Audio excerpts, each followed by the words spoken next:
Hey folks, I hope you're doing well.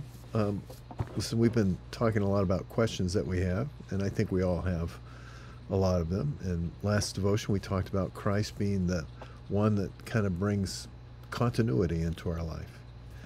He's the cohesive factor that ties it all together. And one of the things that we question quite often, I don't know about you, but I do, and certainly I know that when you're hanging out with younger children, they ask a lot of questions when things happen. Uh, is why? Why did why did that happen to me? How come this either bad thing or just some inconsequential, seemingly inconsequential thing to someone else, but to me it was, it was impactful. Why does that happen?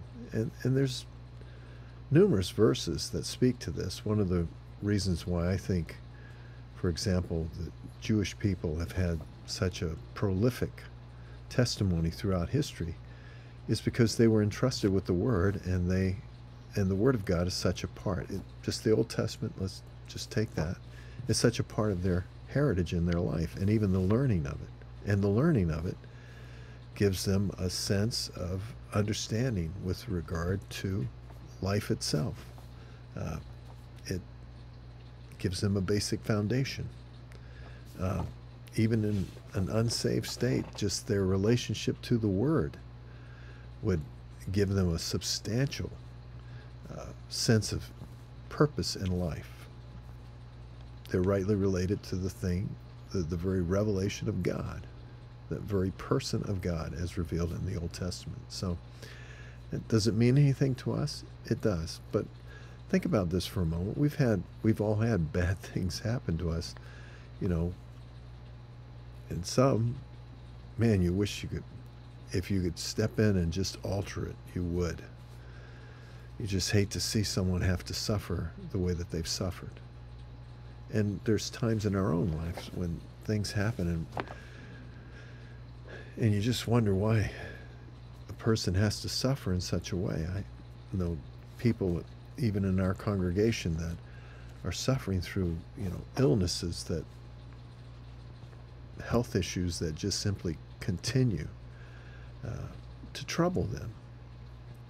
And you can't ask, but in your heart think, God, why? And I just want to just take a moment and just very simply look at the questions that we ask. And we've talked about the fact that Christ is truly the answer.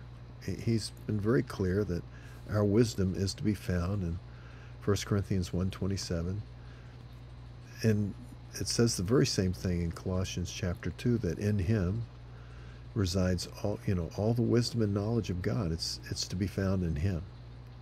So if that's the case, navigating life or succeeding in this life or having a good end in this life comes through Christ.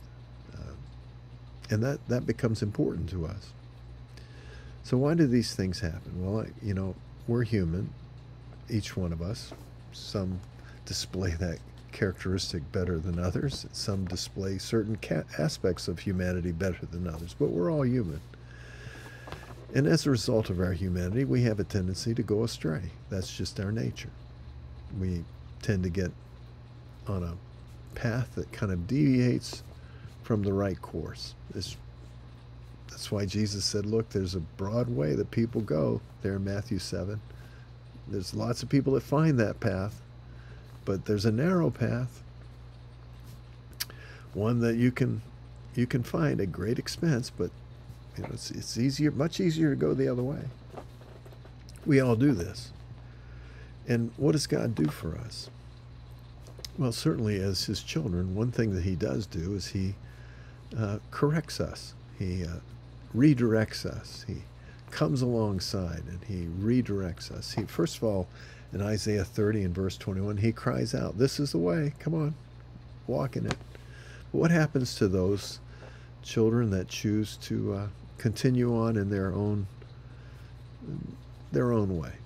Well, I think then, just as I was reminded this week by Pastor Kevin of the story of the shepherds over in Israel during the time of the Lord, when Sheep would go astray. The one time they'd go and get them, put them on their shoulder and bring them back. If they went astray again, they'd break their leg. And when they were asked why, somebody was observing, they asked why this sheep had a broken leg. He says, because this sheep tends to wander. Well, there's things in our life that happen that are hurtful things. I hope that everything that's ever happened to you that's hurtful has drawn you closer to Christ. It was meant to. Remember what it says in Psalm 119 and verse 67, and then again in 71, before I was afflicted, I went astray. But, after that, I've been drawn back to your word. Look, everything that happens in our life, God has a purpose of drawing us closer to him. That's one thing we can be assured of. That's why that whole portion there in Romans 8:28 all the way through 32, or actually 39, starts out with all things work together for good.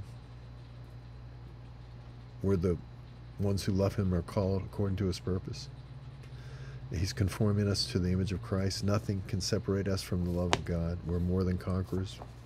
All of those verses speak to the fact that God is using the things in our lives to reveal to us how much, how deep, how real, how true his love for us is. He draws us back to him. Now, I don't know what's going on in your life. You don't know what's going on in my life.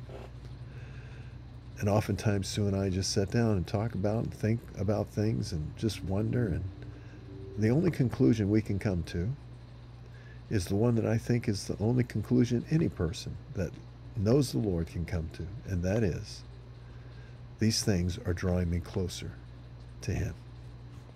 I'm getting to know him in ways I would have never known him. I'm seeing him, even though I don't see him, through the trials and tribulations, the details of my life that some that probably would never bother anybody else but bother me. In 1 Peter 1:6-8, I love the one I can't see, but I just see him with eyes of faith. We have that privilege as believers. I hope you enjoy that privilege today and all the things that we both can explain and can't explain. Till next time, friends. God bless you.